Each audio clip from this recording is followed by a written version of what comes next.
እንደት ናችሁ? ደህና ሰነበታችሁ? እጅግ በጣም አመሰግናለሁ።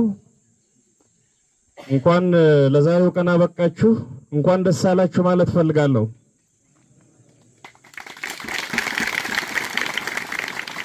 ከእናንተ ፊት በዚህ ቀን በዚህ ቅጽበት ስለቆም ከፍተኛ የሆነ ክብርና ኩራት ይሰማኛል። መድኃኔዓለምንም አመሰግናለሁ። አጭር መልእክት ይኖረኛል። በቅጡ ለማስተላለፍ እንዲመቸኝ በጽሁፍ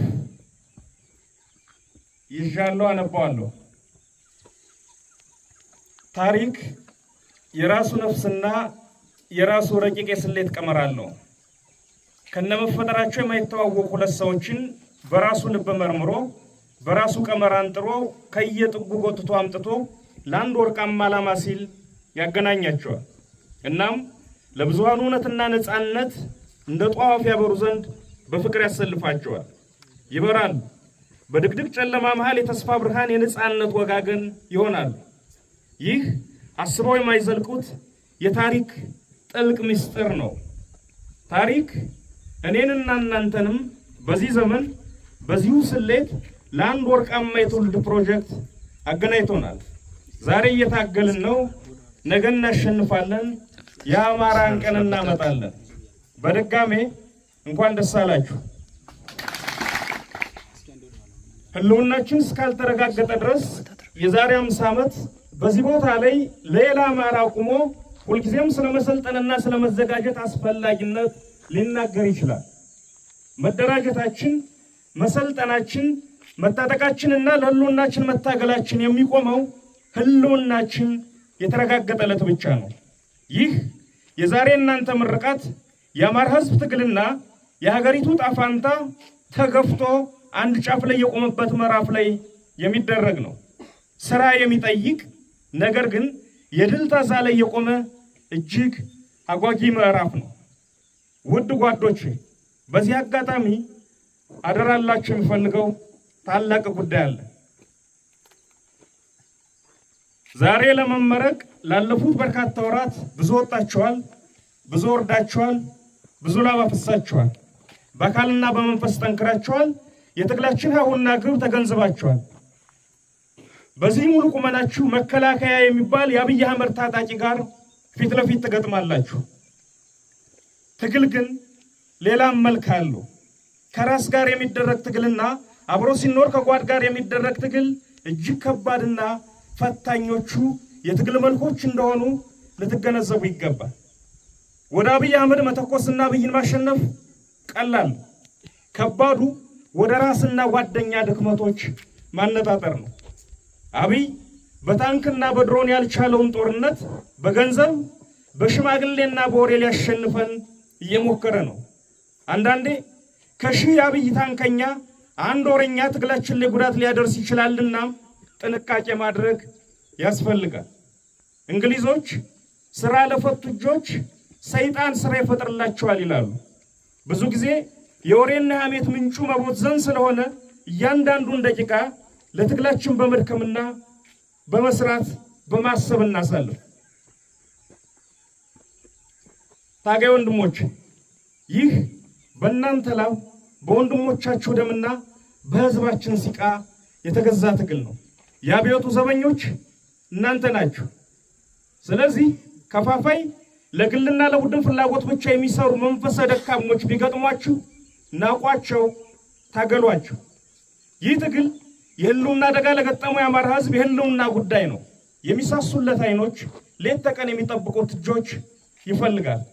እናም አደራ ክፋትን፣ ምቀኝነትን፣ ቅናትንና ተንኮልን ተጸየፉ። ማንም የግለሰብም ይሁን የቡድን ጠላት አማራ ላይ ይነሳ መግጠምና መጣል እንችላለን።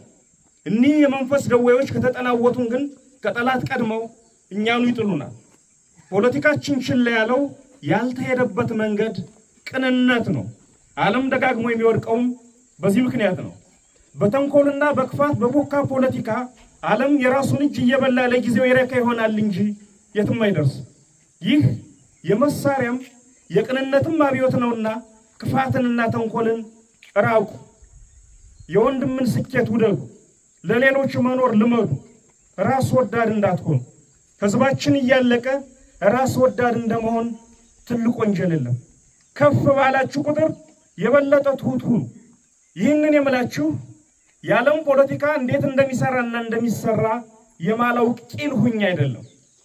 ይልቁንም በመደበኛ ፖለቲካ ውስጥ ያለው መደበኛ የቅጥፈት መንገድ ውጤቱ ውድቀት እንደሆነ የዓለም ተሞክሮ በተለይ ደግሞ የራሳችን ልምድ ስለሚነግረኝ እንጂ።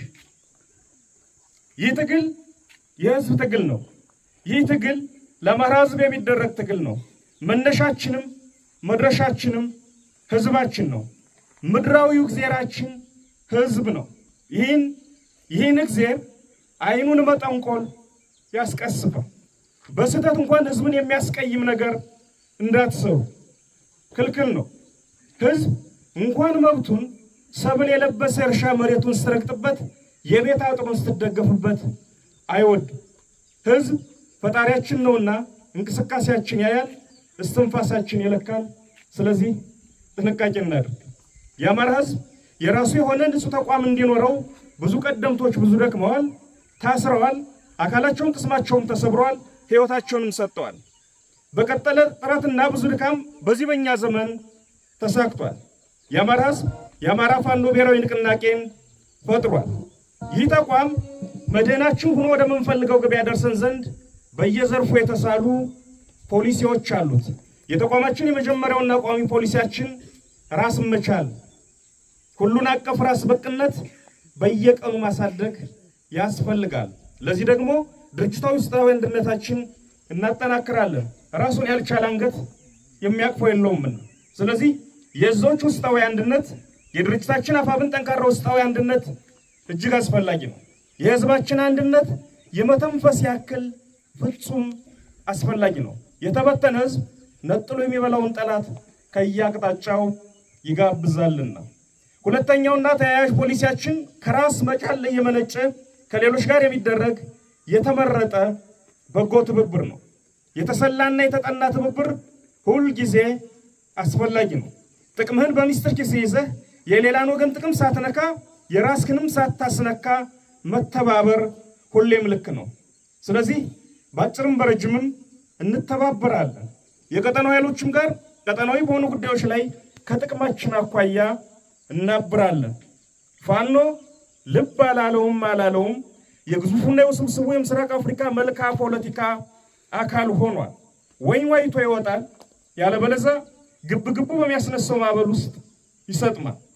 ግዙፉን ቁመናችን በስሌትና በጥበብ ታግዞ የምላጭ ጠርዝ ላይ የመቆም ያክል ተጠንቅቆ ሌሎችን ሳይደፍቅ አሸናፊ ይሆናል።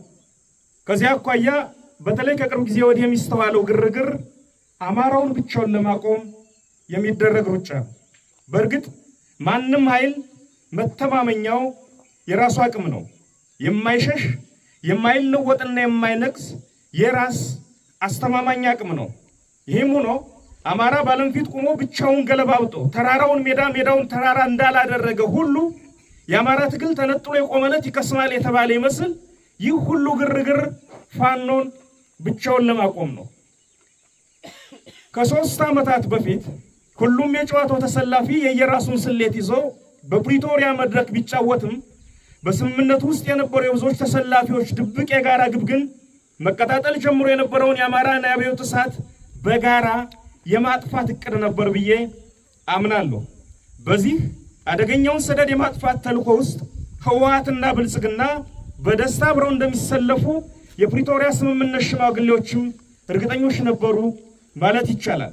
ምናልባት የትግራይ ኃይሎች ታሪካዊ ውሳኔ ወስነው ራሳቸውን ግሉል አድርገው ማቆማቸው እስኪታወቅ ድረስ በቀላሉ አማራን ጨፍልቀው ወደ ኤርትራ መሻገርና የየራሳቸውን ግብ ማሳካት እንደሚችሉ እርግጠኞች ነበሩ። ባልጠበቁት ሁኔታ ህወሓት የራሱን ስትራቴጂካዊ ስሌት ይዞ አማራን አልወጋም፣ ኤርትራ ላይም አልዘምትም ሲል ቀመሩ ተዛባ። የአማራ ሁሉና ትግልን በመካከል በፍጥነት ሌላ ደረጃ ላይ ደረሰ። ከመጀመሪያው ቀን ጀምሮ በአንድ እጁ እየተዋጋ በሌላኛው እጁ የራሱን ትግሉን የሚመራ ተቋም ፈጠረ። ይህ ሲሆን የጨዋታው መልክ ሙሉ በሙሉ ተቀየረ ማለት ነው። አብይ አህመድ ግን እድሎች ከተገኙ አሁንም እዛው ጨዋታ ውስጥ መሆኑንና ተስፋ ለመቁረጡን የሚያሳየው በተለይ ባለፉት 3 ወራት ውስጥ አማራውን ለመነጠል የሚያደርገው ሩጫ ነው። በዚህ መሃል አንዳንድ አውቀው የተኙ ወይንም በአሞሌ ጨው ራሳቸውን የሸጡ የኛን ወገኖች ሳይ ሌላው ሁሉ ይቅር፣ ይህ ሁሉ ሩጫና ግርግር አማራን ብቻውን አቁሞ ለማጥፋት በመመኘት የሚደረግ መሆኑን እንዴት ማወቅ ተሳናቸው እላለሁ።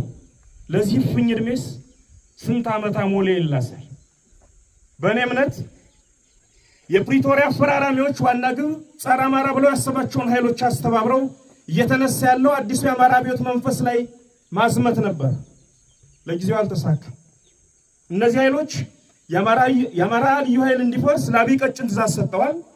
ልዩ ኃይሉ ፈረሰ።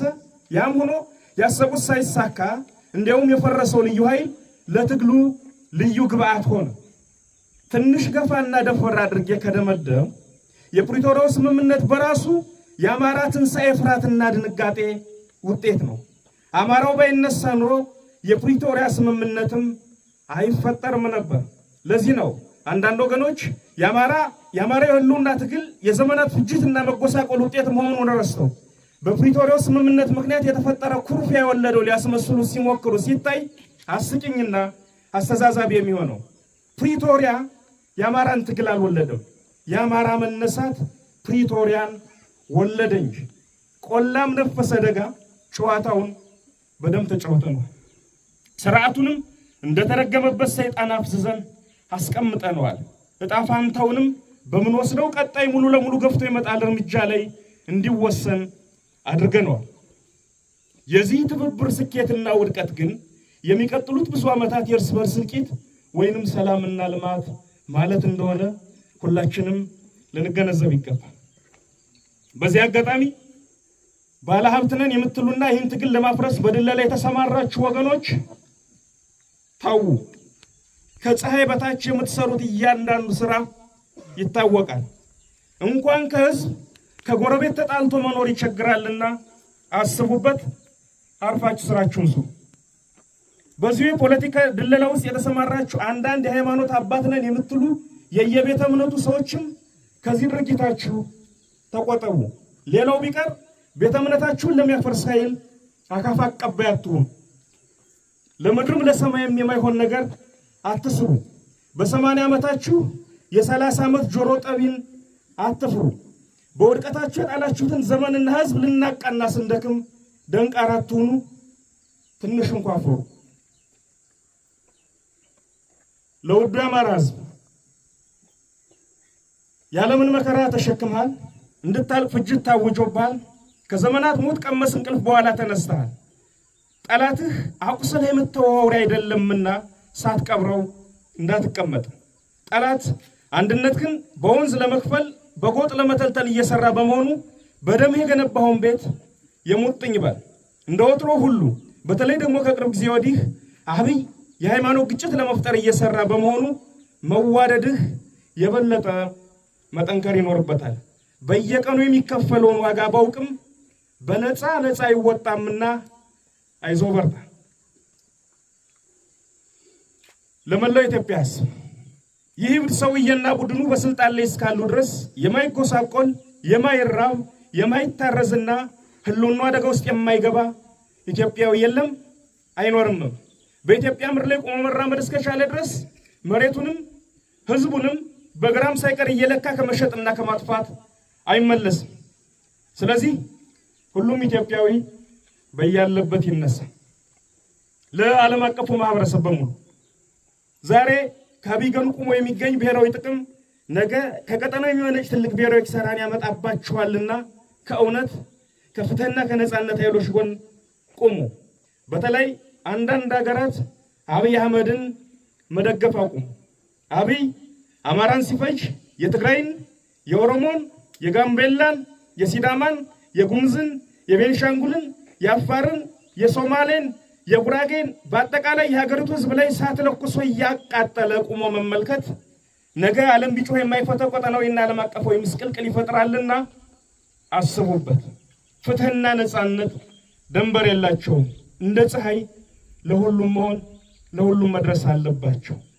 ለሚሊሻ መደበኛና አድማ ብተና ፖሊስ አባላት በራሳችሁ ጸብ ውስጥ የጠላት ዱላም ገላጋይ መሆን ታሪክ የማይረሳው ክህደት ነው። ወደ ወገኖቻችሁ ኑ። ያለበለዛ ዕጣ ፈንታችሁ አንደኛው ተራራ ስር ወይ አንድ ጎዳና ላይ ደመከልብ መሆን ነው። አሁንም ቢረፍድም አልመሸምና ወደ ወገኖቻችሁ ኑ። በእኛ በኩል እንደ ወንድምና እንደ አባት እንቀበላችኋለን። ድል ለአማራ ሕዝብ፣ ክፋት ለማንም፣ በጎነት ለሁሉም። አዲስ ትውልድ፣ አዲስ አስተሳሰብ፣ አዲስ ተስፋ፣ ህልውናችን በተባበረ ክንዳችን። እጅግ በጣም አመሰግናለሁ። በድጋሜ እንኳን ለዚህ ቀን አበቃችሁ፣ እንኳን አደረሳችሁ።